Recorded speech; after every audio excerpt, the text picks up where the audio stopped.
बंधुओं, एक बार भगवान राम के दरबार में सत्संग हो रहे थे।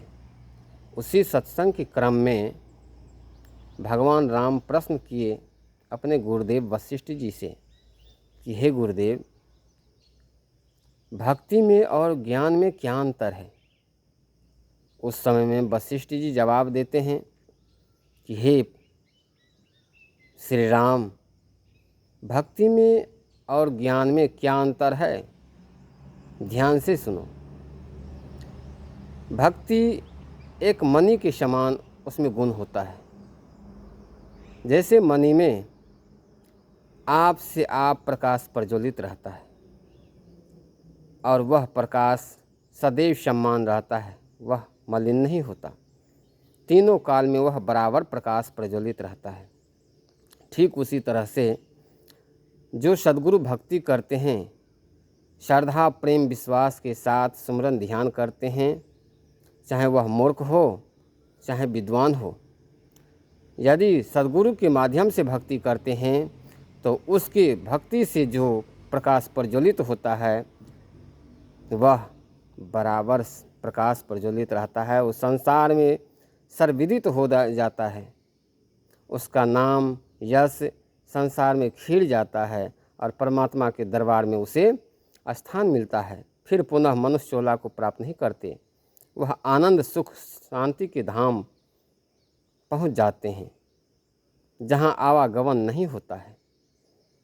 और ज्ञान में, ज्ञान तो एक दीपक की भांति है। जैसे किसी भी दीपक को यदि उसमें तेल नहीं रहे, बाती नहीं रहे, तो वह अपना प्रकाश प्रज्वलित नहीं कर सकते हैं। स्वयं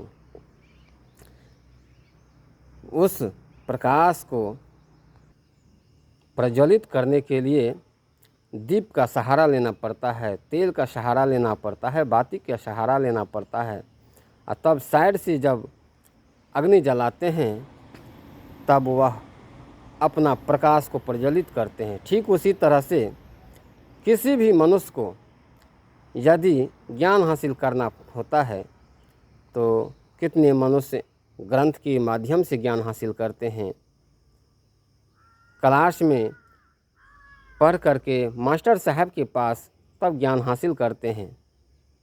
बंधुओं, यदि किसी भी ग्रंथ के सहारे से यदि ज्ञान हासिल करते हैं तो महान तो हो जाते हैं, परंतु वैसे मनुष्य को जब माया का झटका लगता है, विषय वासना का झटका लगता है, तो वैसा मनुष्य, वैसा ज्ञान कभी भी मलिन हो जाता है, बुझा जाता है।